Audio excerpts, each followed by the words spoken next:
de estos fenómenos extremos, Benjamín nos tiene que hablar de una experiencia que tuvo uno de los pocos paraguayos que estuvo en la Antártida en una expedición. Y bueno, ¿y qué se observa en ese lugar? Ya vamos a hablar enseguida porque tenemos un material de presentación de lo que nos toca hablar hoy aquí en Tribuna.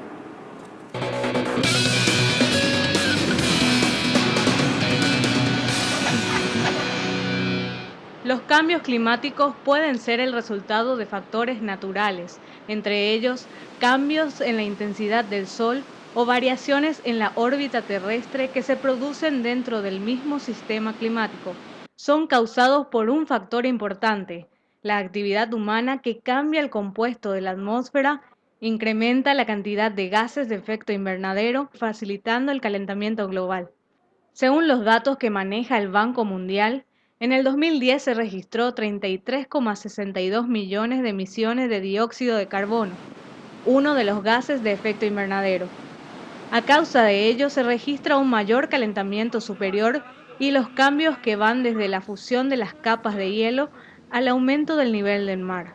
Según la Organización Meteorológica Mundial, el 2013 fue uno de los 10 años más cálidos conocidos en la Tierra desde que se iniciaran los registros modernos en 1850, siendo las temperaturas mundiales de la superficie del océano y de la Tierra superiores en 0,50 grados Celsius a la media de 1961 a 1990 y en 0,03 grados Celsius a la media decenal más reciente de 2001 a 2010.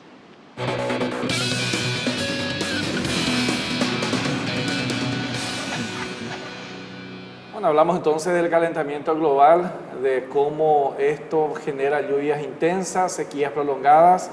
Benjamín Grassi me comentaba hace poco que tuvo la oportunidad de ser uno de los pocos paraguayos o el único que estuvo en una expedición en la Antártida, Benjamín. ¿Qué se pudo ver en la Antártida? ¿Realmente se siente la diferencia? ¿Cómo fue vivir esa experiencia en un lugar tan frío, verdad? Bueno, en la Antártida no se siente calentamiento global. No se siente, ¿verdad? No se siente. No, en absoluto. Bueno, en realidad tuve la suerte de estar en la Antártida como parte de la campaña Antártica Argentina en el año 2010. Creo que hasta ahora fui el único civil paraguayo que fue a la Antártida en ese tipo de misión, porque siempre todos los años acompañan militares, sí, militares paraguayos que van a tener una cierta experiencia de navegación en la Antártida.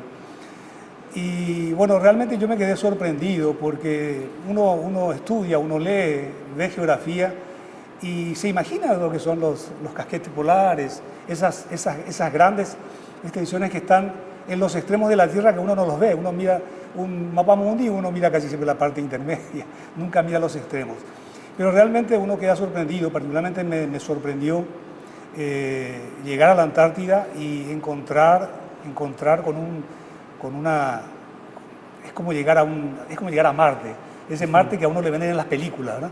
Es decir, una cosa totalmente inhóspita, totalmente parece inerte, sin embargo es un santuario de vida impresionante.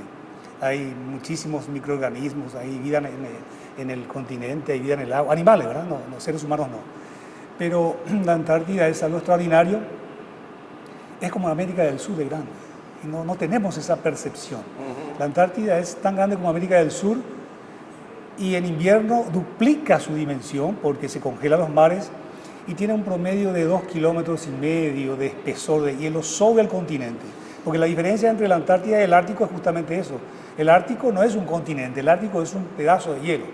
Debajo tiene agua. Sin embargo, la Antártida no. La Antártida se desprendió de lo que era el primer continente del mundo, Pangea, aquel gran continente que se desprendió. Por un lado fue África, otro lado América del Sur, y la parte entre África y América del Sur es lo que se fue hacia el Polo Sur, y eso es la Antártida. Y luego, por supuesto, acumuló hielo, son 2,5 kilómetros de hielo encima, y es una de las grandes reservas de agua dulce que tiene el planeta, ¿verdad?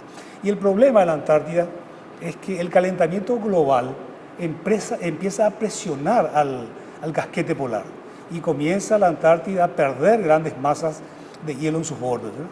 tanto el Ártico también, Groenlandia también. Solo que Entonces, el Ártico es más fuerte, ¿verdad? Es más rápido aparentemente. Bueno, el Ártico es más sensible que la Antártida, porque no es un continente, tiene hielo debajo, agua debajo del hielo. Entonces el Ártico es digamos, la masa de hielo que más rápidamente comenzó a sentir el embate, la presión del calentamiento global.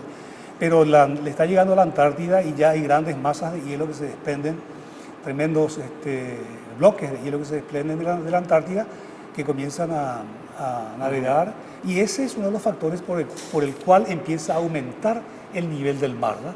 Y ese es uno de los efectos del cambio climático, del calentamiento. Y ahí global. también entonces empezamos a tener todos los problemas que se registran cada vez más a menudo, Benjamín. Y sí, porque el problema del calentamiento global es que se manifiesta de muchas formas. Una de esas formas es alterando el clima, pero hay otras formas, como por ejemplo aumentando el nivel del mar, que no es precisamente una alteración del clima, pero ese aumento del nivel del mar comienza a presionar a muchas poblaciones isleñas.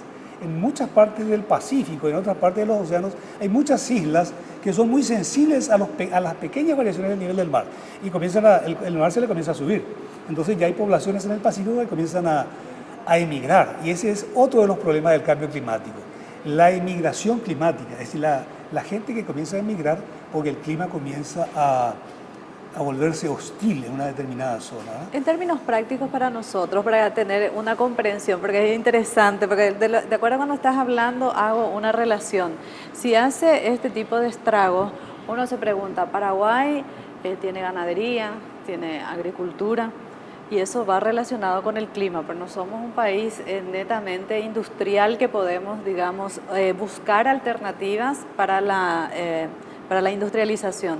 ¿Y qué pasa? Somos sojeros, o sea, somos de algodón, cosa que eso es menos, somos mucho de ganadería. ¿Qué pasa en ese sentido con el tema del clima?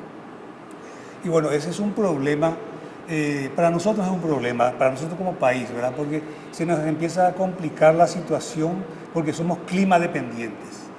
Como recién dijo Julián, ya comienza a percibirse un aumento en la intensidad de las precipitaciones que ya ha sido medible en muchas partes del país, y eso es real.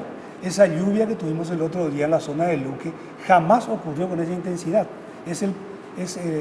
Digamos que es un extremo climático, y el cambio climático, una de las manifestaciones del cambio climático es ese vaivén hacia las situaciones extremas.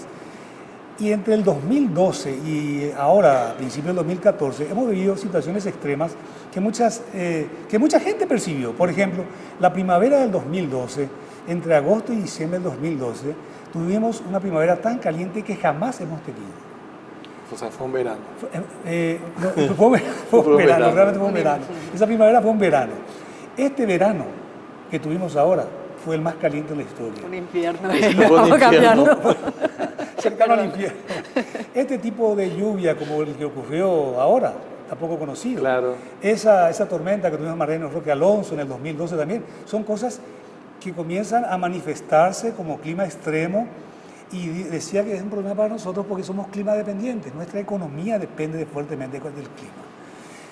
La sequía, las inundaciones, la lluvia, la granizada, todos esos son factores adversos que comienzan a manifestarse con más frecuencia y más violencia, y tenemos que buscar, digamos, alternativas de adaptación, ¿verdad?